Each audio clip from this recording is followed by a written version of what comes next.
حضرت مجدد الف ثانی رحمت اللہ علیہ کی ولادت باسعادت 14 شوال 971 ہجری بمطابق 26 جون 1564 عیسوی بروز جمعہ بوقت آدھی رات ہندوستان کے ایک شہر سرہند شریف میں ہوئی۔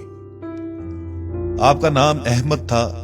آپ کے والد محترم کا نام عبد الاحد تھا، جو کہ ایک مشہور عالم ہونے کے ساتھ ساتھ سلسلہ چشتیہ کے صاحب نسبت درویش تھے۔ وہ حضرت شیخ عبد القدوس گنگوہی کے خلیفہ تھے۔ آپ کا سلسلہ نسب 28ویں پشت میں جا کر خلیفہ دوم سیدنا حضرت عمر بن خطاب رضی اللہ تعالی عنہ سے جا ملتا ہے۔ اس نسب اقدس اور نسبت خاص پر حضرت مجدد الف ثانی رحمت اللہ علیہ کو ناز تھا۔ آپ کے آباء و اجداد کا آبائی وطن مدینہ طیبہ تھا۔ بدلتے ہوئے حالات کے پیش نظر وہ افغانستان کے شہر کابل اور پھر سرہند ہندوستان میں سکونت پذیر ہوئے۔ آپ کی پیدائش سے قبل آپ کے والد بزرگوار نے ایک خواب دیکھا کہ ہر طرف ظلمت اور تاریکی کا دورہ ہے۔ ان حالات میں ایک شخص بڑی پروقار آواز میں کہہ رہا ہے، حق آ گیا اور باطل مٹ گیا، اور باطل مٹنے ہی کی چیز ہے۔ اس سچے خواب کی تعبیر حضرت مجدد الف ثانی رحمت اللہ علیہ کی شکل میں سامنے آئی۔ ہندوستان میں مسلمان کے زوال کے بعد دین کی احیاء کے لیے جو چند نام ہمارے سامنے آتے ہیں، ان میں حضرت مجدد الف ثانی کا نام سر فہرست ہے، جس سے رہتی دنیا تک علم و فضل کی کرنیں پھوٹتی رہیں گی اور جن سے مسلمانان عالم فیضیاب ہوتے رہیں گے۔ آپ کو والد محترم نے مقامی مکتب میں داخل کیا، جہاں بہت کم مدت میں آپ نے قرآن مجید حفظ کر لیا، جس کے بعد عرصہ دراز تک والد محترم سے تعلیم حاصل کرنے کا سلسلہ جاری رہا۔ والد صاحب کی رہنمائی کے بعد سیالکوٹ تشریف لے گئے، جہاں مولانا کمال کشمیری سے معقولات کا درس لیتے رہے۔ کتب حدیث میں سند اس وقت کے کامل اور مستند محدث حضرت شیخ یعقوب کشمیری سے حاصل کی۔ اس زمانے کے ایک مبارک عالم دین حضرت قاضی بہلول بدخشانی سے مندرجہ ذیل کتب میں ملکہ حاصل کیا۔ امام واحدی کی تفسیر وسیط، اسباب نزول، قاضی بیضاوی کی تفسیر، صحیح البخاری، اس کے علاوہ منہاج الوصول اور فاتح القصوہ وغیرہ دیگر تالیفات، ثلاثیات، ادب، المرفد، افعال العباد، مشکوۃ المصابیح، شمائل ترمذی اور قصیدہ بردہ وغیرہ۔ غرض یہ کہ حضرت مجدد الف ثانی نے ہر قسم کا علم و فن ممتاز اور مستند اساتذہ سے حاصل کیا، جس کی جھلک آپ کی عملی زندگی میں دکھائی دیتی ہے۔ حضرت مجدد الف ثانی رحمت اللہ علیہ نے اپنی عملی زندگی کا آغاز اپنے والد گرامی کے دست مبارک پر بیعت سے کیا اور سلسلہ چشتیہ میں شامل ہو کر اسلام کی خدمت کی۔ اس کے بعد سلسلہ قادریہ میں بھی اپنے والد محترم کے ہاتھ پر بیعت کر کے داخل ہوئے اور ان کے زیر نگرانی تعلیمی مراحل طے کیے۔ حرقہ خلافت حضرت شاہ کمال سے حاصل ہوا۔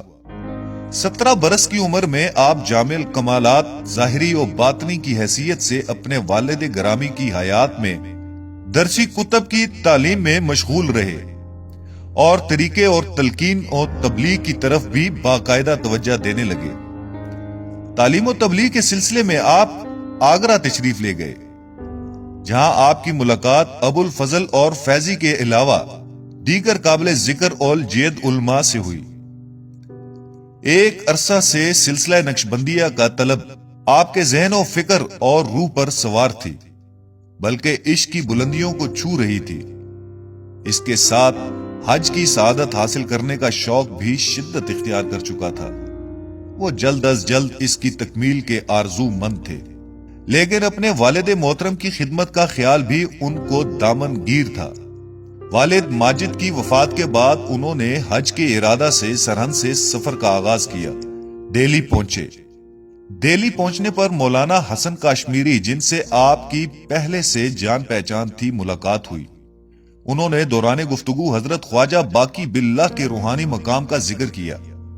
ذکر سنتے ہی جذبات بے قابو ہو گئے اور شوق ملاقات سے سرشار ہو کر حضرت خواجہ باقی باللہ کی خدمت میں حاضر ہو گئے۔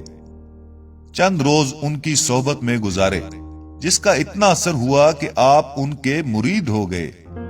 اپنے مرشد کی 3 صحبتیں ہی آپ کو کامل و اکمل بنانے کے لیے کافی ثابت ہوئیں۔ پہلی ملاقات میں حضرت خواجہ نے خوشخبری دی کہ تم کو نسبت نقشبندیہ پورے طور پر مل گئی ہے اور قرب الہی دن بدن ترقی کرے گا۔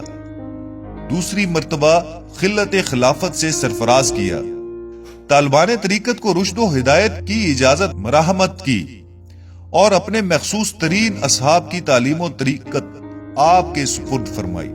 تیسری بار حضرت خواجہ نے بڑی بڑی بشارتیں دی اور اپنے حلقہ توجہ میں آپ کو سر حلقہ بٹھایا اور بلند آواز سے مریدوں کو مخاطب کر کے فرمایا، ان کی موجودگی میں کوئی شخص میری طرف متوجہ نہ ہو۔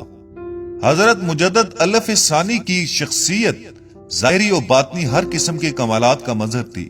اللہ تعالیٰ نے آپ کو کامل اکمل صفات کے ساتھ پیدا کیا تھا۔ آپ کا قد متوسط تھا، چہرہ مبارک گندمی سفید مائل بیان کیا گیا ہے، داڑھی کے کافی بال تھے اور پیشانی کشادہ تھی، مجموعی طور پر انتہائی وجیہ اور شکیل تھے۔ آپ شریعت کے پابند اور پیروی سنت رسول صلی اللہ علیہ وآلہ وسلم کے بے حد دل دادا تھے، بدعات سے سخت نفرت کیا کرتے تھے۔ آپ کا کوئی عمل، کھانا پینا اٹھنا بیٹھنا، غرض کسی چیز میں کوئی عمل خلاف سنت نہ ہوتا۔ آپ کی شان ریاضت و عبادت نہایت بلند و اعلیٰ تھی اور ہر اعتبار سے غیر معمولی حیثیت کو ظاہر کرتی تھی۔ حقوق اللہ کے ساتھ ساتھ حقوق العباد کے ادا کرنے پر بہت توجہ فرماتے تھے۔ بیماروں کی عیادت کرتے، جنازوں میں شریک ہوتے۔ آپ علم و عمل کے میدان میں بھی ایک بلند اور اہم مقام رکھتے تھے۔ آپ بے باک، نڈر اور حق گو تھے۔ اکبر بادشاہ نے دین الہی کے نام پر ایک نئے مذہب کی بنیاد ڈالی، جس پر مکمل طور پر شریعت سے انحراف کیا گیا تھا۔ ایسے میں ضروری تھا کہ کوئی خدا کا نیک بندہ میدان عمل میں آئے اور ان بدعات کا کلا کما کر دے جو دین اسلام کے منافی ہوں۔ اس کے ساتھ ساتھ لوگوں کو صحیح راستہ دکھائے اور ان کی مناسب رہنمائی کرے۔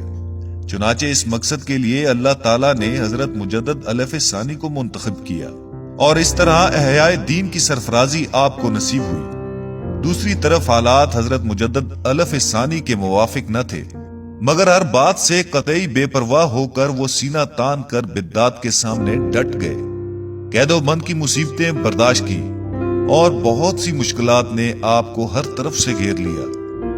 یہ وہ دور تھا کہ جب علماء اور نیکوکاروں کی زبانوں پر تالے لگ گئے تھے اور وہ بدعت و الحاد کو محسوس کرنے کے باوجود بھی اس کے خلاف کوئی آواز بلند کرنے کی جرت نہ کرتے تھے۔ حضرت مجدد الف ثانی کی آواز صداقت نے بھولے اور بھٹکے ہوئے ذہنوں میں پھر سے ایمان کی حرارت پیدا کر دی۔ آپ نے سخت جان فشانی اور جہد مسلسل سے حالات کا رخ موڑ دیا۔ سب سے پہلے اپنے مریدین کی ایک بڑی تعداد کو اطراف میں دین اسلام کی تبلیغ کی اور انہیں اس مقصد میں خاطر خواہ کامیابی حاصل ہوئی اور لوگ آہستہ آہستہ شریعت محمدی صلی اللہ علیہ وآلہ وسلم کی طرف پھر واپس آنے لگے۔ اس کے ساتھ ساتھ آپ نے مختلف ممالک کے نامور لوگوں سے مراسلات کا سلسلہ شروع کیا۔ ان خطوط کی خاطر خواہ اشاعت کا اہتمام کیا جن میں مذہبی حقائق اور اتباع سنت پر زور دیا جاتا تھا۔ اس کے علاوہ اپنے کردار عمل کے ذریعے دربار شاہی کے بڑے بڑے امراء کو اپنے حلقہ ارادت میں لے لیا تاکہ وہ اپنے دائرہ اثر سے پھیلی ہوئی بے دینی کو دور کرنے کی کوشش میں حصہ ڈال سکے اور بادشاہ وقت کے ذہن کو تبدیل کرنے میں مدد ثابت ہو۔ بادشاہ اکبر کے انتقال کے بعد جب جہانگیر تخت پر بیٹھا تو حضرت مجدد الف ثانی نے تمام لوگوں سے عہد لیا کہ خلاف اسلام احکام شاہی کی تعمیل نہ کریں اور اس جد و جہد کو انہوں نے شاہی فوج تک وسیع کیا۔ حقیقت میں یہ ان کی کوششوں اور اجتہاد کا نتیجہ تھا جس نے دین الہی کا کلا کما کیا اور جس کی بدولت خانہ ساز شریعت کی بجائے شریعت محمدیہ صلی اللہ علیہ وآلہ وسلم کا اثر نو احیا ہوا۔ حضرت مجدد کے کارناموں اور دعوت تجدید میں شریعت محمدی کی ترویج کو ایک انتہائی اہم مقام حاصل ہے۔ انہوں نے دین اسلام کی خدمت کے ضمن میں علماء کرام کے ذریعے امراء کے طبقے میں بیداری پیدا کی۔ حضرت مجدد الف ثانی نے قرآن و سنت کی پیروی پر زور دیا۔ اکبر کے دور میں پھیلنے والی گمراہی کا ڈٹ کر مقابلہ کیا۔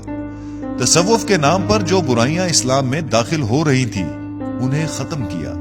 آپ نے مسلمانوں کے علیحدہ تشخص اور حیثیت کو قائم رکھنے کے لیے فکری، علمی اور عملی جدوجہد کی۔ آپ پہلے بزرگ ہیں جنہوں نے دو قومی نظریے کا شد و مد سے پرچار کیا۔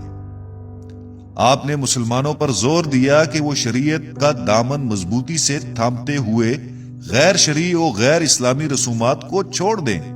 آپ کی تعلیمات سے نہ صرف برِ صغیر بلکہ پوری دنیا اسلام مستفید ہوئی اور آپ کی کوششوں سے بڑی بڑی اسلامی تحریکیں وجود میں آئیں۔ حضرت مجدد الف ثانی 28 صفر 1034 ہجری کو 63 سال کی عمر میں اپنے خالق حقیقی سے جا ملے۔ ان کا روضہ مبارک سرہند میں واقع ہے، جہاں لاکھوں زائرین زیارت کو آتے ہیں۔ ان کے 7 بیٹے اور 3 بیٹیاں تھیں جو سب کے سب بزرگان دین گزرے ہیں اور سب نے اسلام کی خدمت کی ہے۔